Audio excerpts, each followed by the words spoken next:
Hey guys, तो आप सभी को नमस्कार। मैं बताने वाला हूँ आज मोल कंसेप्ट के बारे में। यानी ये चैप्टर नंबर 3 होगा। कौन सा चैप्टर होगा? केमिस्ट्री के चैप्टर नंबर 3 होगा। और इस चैप्टर में हम पढ़ने वाले हैं मोल कंसेप्ट। क्या पढ़ने वाले हैं? मोल कंसेप्ट, यानी हिंदी में कहते हैं मोल संकल्पना। ओके, तो जानते हैं कि मोल क्या होता है।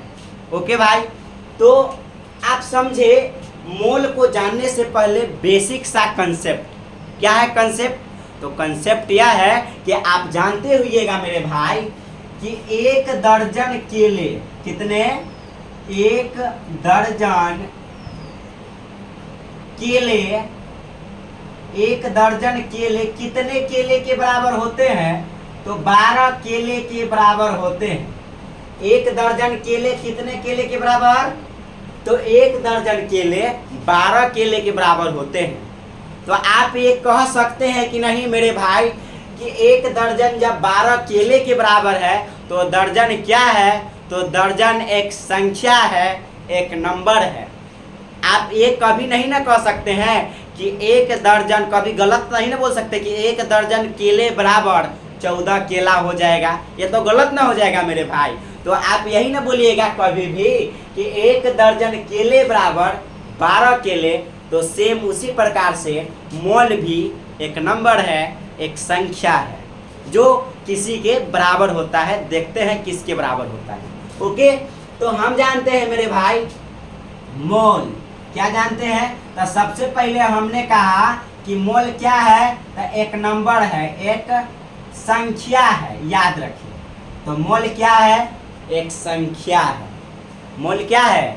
एक संख्या है। देखते हैं इस संख्या कितने के बराबर होता है।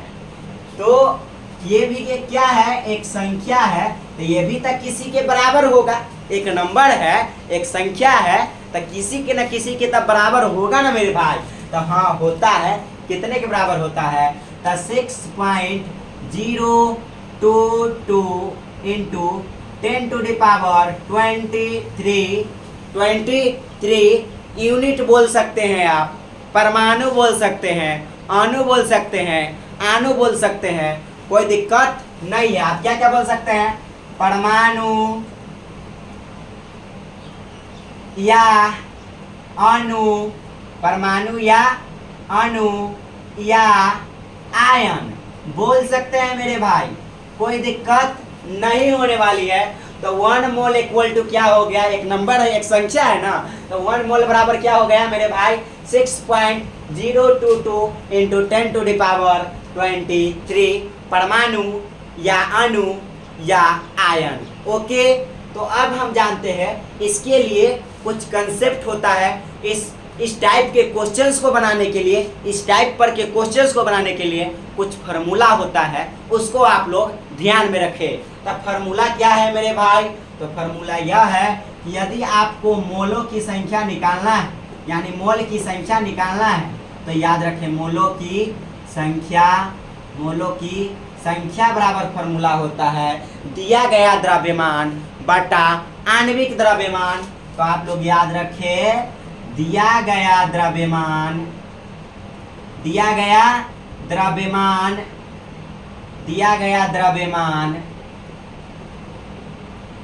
बट्टा में आणविक द्रव्यमान। कौन सा द्रव्यमान? आणविक द्रव्यमान। याद रखिए मेरे भाई। ओके, शॉर्ट में लिख दिए हैं। कौन सा द्रव्यमान? दिया गया द्रव्यमान बट्टा आणविक द्रव्यमान। ओके, तो ये फार्मूला एक हो गया। और एक फार्मूला और होता है मेरे भाई। एक फार्मूला क्या होता है? 2 फार्मूला याद रखें। एक और होता है मोलों की संख्या निकालने के लिए।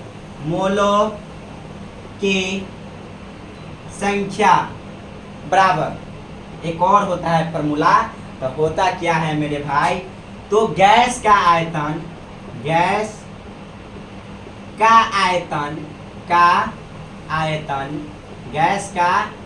आयतन किस पर? एसटीपी पर। एसटीपी बोले तब या एनटीपी बोले तब।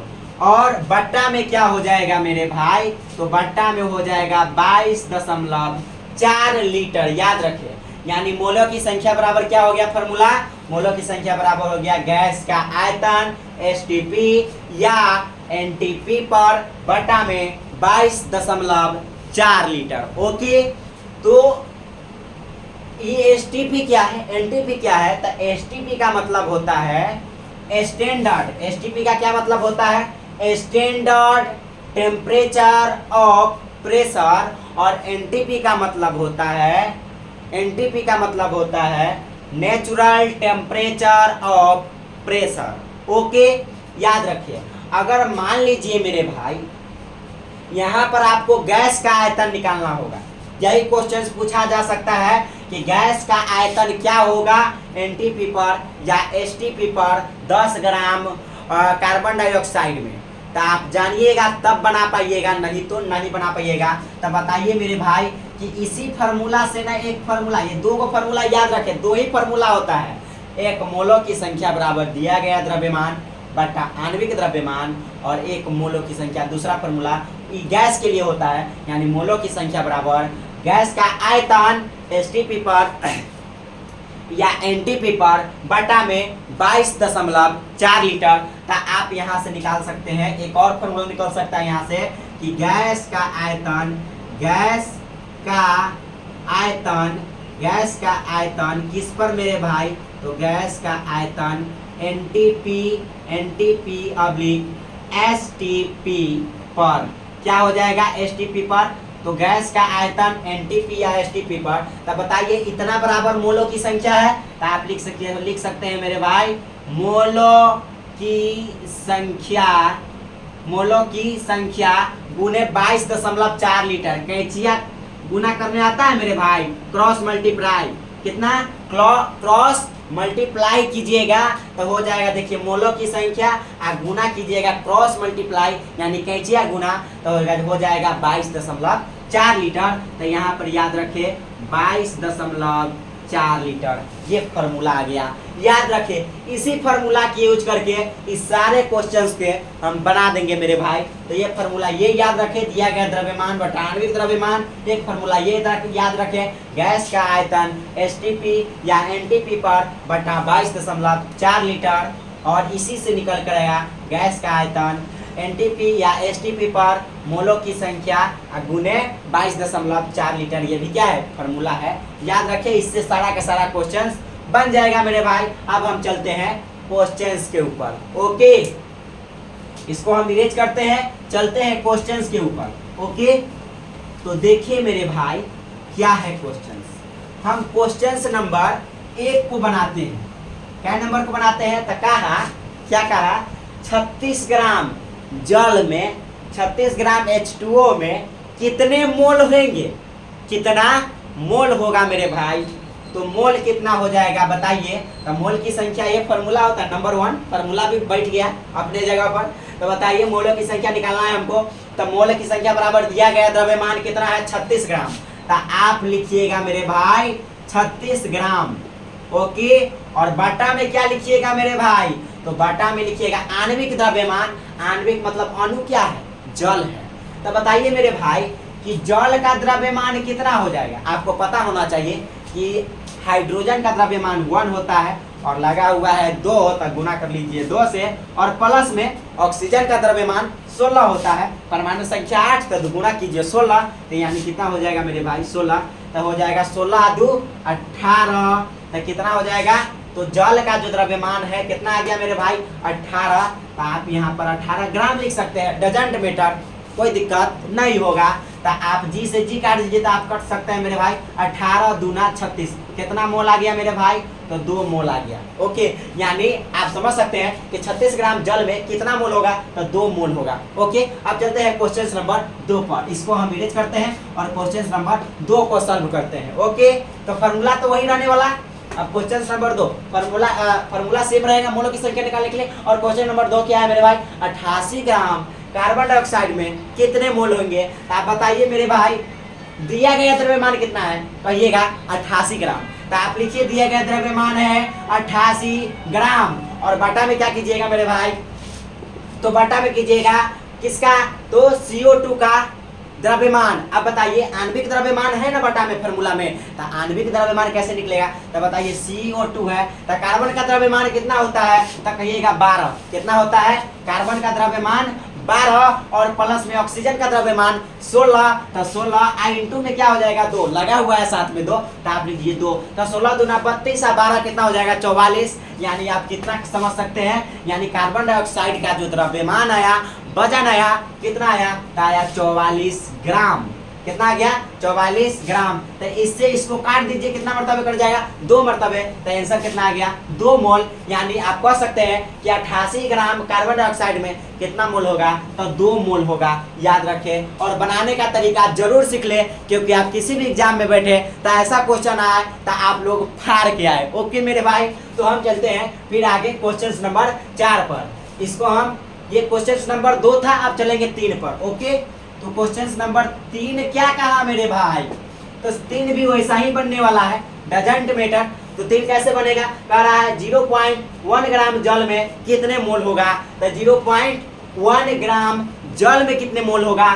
तो आप याद रखिए दिया गया द्रव्यमान था कितना है 0.1 ग्राम है, तो आप दिया गया द्रव्यमान 0.1 ग्राम और बटा में क्या हो जाएगा मेरे भाई, तो बटा में हो जाएगा जल का द्रव्यमान। जल का द्रव्यमान अभी निकाल के लाए हैं, कितना था 18 था, तो आप लिखिए 18 ग्राम।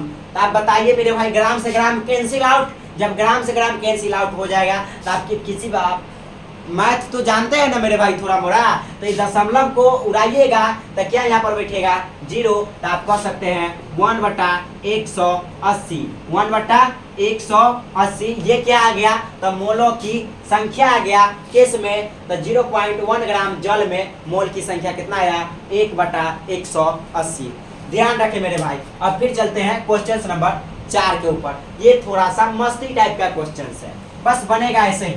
तो हमने क्या कहा, बनाने का तरीका सेम रहेगा, लेकिन इसमें मोल की संख्या नहीं निकालना है, लेकिन मोल की संख्या पहले निकालना होगा, तब निकलेगा गैस का आयतन। क्योंकि क्वेश्चन क्या कर रहा है मेरे भाई, 8 ग्राम, कितने ग्राम में, तो 8 ग्राम ऑक्सीजन, यानी ऑक्सीजन नहीं बोल सकते, ओजोन, ओजोन गैस का आयतन एनटीपी पर क्या होगा, नेचुरल टेम्परेचर ऑफ प्रेशर पर क्या होगा। तो सबसे पहले आप मोल निकाले, तो मोल की संख्या निकालने के लिए तो फॉर्मूला, क्वेश्चन नंबर 4 है मेरे भाई, कौन सा क्वेश्चन है, क्वेश्चन नंबर 4। तो मोल की संख्या निकालने के लिए क्या फॉर्मूला है, तो फॉर्मूला है दिया गया द्रव्यमान, तो बताइए कितना है, तो कहिएगा 8 ग्राम है ना। अब कहिएगा किसका, तो आणविक द्रव्यमान, तो आणविक द्रव्यमान अणु कौन है O3, तो आप बताइए ऑक्सीजन का जो द्रव्यमान होता है वह 16 होता है, कितना होता है 16, तो ऑक्सीजन का द्रव्यमान 16, लेकिन गुना में हो जाएगा 3, तो 16 या कितना हो जाएगा 48 मेरे भाई, याद रखे, तो कितना हो जाएगा 48, तो आप बटा में लिख दीजिए 48। ओके मेरे भाई, तो 8 6 कितना 48, यहाँ पर ग्राम था, तो 8 6 48, 8 इकाई 8, 8 6 48, ग्राम से ग्राम कैंसिल आउट, तो बराबर कितना हो जाएगा मेरे भाई 1/6। तो ये था मेरे भाई, तो ये मोल की संख्या है ना, तो मोल की संख्या तो नहीं ना कह रहा है ज्ञात करने के लिए, हमको क्या कह रहा है ज्ञात करने के लिए, कह रहा है गैस का आयतन एनटीपी पर क्या होगा। तो बताइए अभी हम एक जस्ट थोड़ा देर पहले फॉर्मूला बताए थे कि गैस का आयतन बराबर फॉर्मूला क्या होता है मेरे भाई, गैस का आयतन बराबर क्या होता है फॉर्मूला, तो अभी हम बताए हैं गैस का आयतन। इसको हम इरेज कर देते हैं मेरे भाई, और फिर इसको हम बताते हैं। मोल की संख्या याद रखें कि मोल की संख्या इसमें कितना आया, ये क्वेश्चन नंबर 4 में मोल की संख्या 1/6 आया। ओके मेरे भाई, अभी क्वेश्चन नंबर 4 को ही हम सोल्यूशन कर रहे हैं, हमको निकालना है गैस का आयतन ना, तो लिखिए यहाँ पर गैस का आयतन, गैस का आयतन, गैस का आयतन किस पर, एनटीपी पर, तो एनटीपी पर क्या हो जाएगा, फॉर्मूला अभी लिखा है, तो फॉर्मूला होता है मोलों की संख्या, मोलों की संख्या, मोलों की संख्या गुने क्या, तो मोलों की संख्या गुने 22.4 लीटर, 22.4 लीटर। याद रखिए मेरे भाई, मोलों की संख्या गुने 22.4 लीटर, ये गैस का आयतन निकालने का फॉर्मूला हो गया। तो आप बताइए मेरे भाई कि मोल की संख्या, मोल की संख्या अभी लाए हैं, कितना था 1/6 था, तो 1/6 गुने और 22.4 लीटर, कितना मेरे भाई 22.4 लीटर। ओके, आप इसको दशमलव को उड़ा करके नेग्लेक्ट करके आप सॉल्व कीजिएगा और भाग दीजिएगा तो आएगा इसमें गैस का आयतन 3.7 लीटर। कितना आ जाएगा? 3.7 लीटर। ओके मेरे भाई, तो इस प्रकार से हम पांचों क्वेश्चंस को सॉल्व कर दिया। नहीं, अभी 4 क्वेश्चन, सॉरी एक क्वेश्चन और बचा है, इसको भी हम सॉल्व कर देते हैं। तो क्वेश्चन नंबर 4 खत्म हो गया। 3.7 लीटर कैसे है समझ गए ना मेरे भाई। अब चलते हैं क्वेश्चन नंबर 5 के ऊपर। तो क्वेश्चन नंबर 5 क्या है मेरे भाई? तो क्वेश्चन नंबर 5 है 80 ग्राम कैल्शियम में कितने मोल होगा। तो 80 ग्राम कैल्शियम कह रहा है, तो हमको पता है कि 5वां नंबर क्वेश्चन है कि मोलों की संख्या निकालने के लिए क्या, कौन सी संख्या निकालने के लिए? मोल की संख्या। मोलों की संख्या, किसकी संख्या? मोलों की संख्या। बताइए कितना होता है मोलों की संख्या निकालने के लिए? फॉर्मूला दिया गया द्रव्यमान, दिया गया द्रव्यमान, दिया गया द्रव्यमान, शॉर्ट में लिख देते हैं, याद रखे, और बट्टा में आणविक द्रव्यमान। तो यहाँ पर लिखिएगा बट्टा में आणविक द्रव्यमान। कौन सा द्रव्यमान? आणविक द्रव्यमान। ठीक है मेरे भाई, तब बताइए आप ही कि इसमें दिया गया द्रव्यमान कितना है? कहिएगा 80, और बट्टा में कैल्शियम का द्रव्यमान अब निकालना होगा, क्योंकि फॉर्मूला आणविक द्रव्यमान, यहाँ पर आणविक की जगह पर परमाणु भी हो सकता है। क्या हो सकता है? परमाणु भी हो सकता है, क्योंकि कैल्शियम परमाणु है, एटम है। तो बताइए कैल्शियम का जो द्रव्यमान है कितना होता है? 40 होता है। तो आप लिखिए यहाँ पर 40 और इसको काट दीजिए, 40 दूना 80, यानी कितना मोल हो गया? तो 2 मोल हो गया। यानी 80 ग्राम कैल्शियम में कै गो मोल? तो 2 मोल। ओके मेरे भाई, तो आप लोग, आई होप आप लोग ये वीडियो, ये लेक्चर समझ गए होंगे। तो ये इसमें मोल कंसेप्ट में इतना ही है, ज़्यादा कुछ नहीं है मेरे भाई। सो फिर मिलते हैं नेक्स्ट वीडियो में। जब तक के लिए आप सभी को thank you to all of you.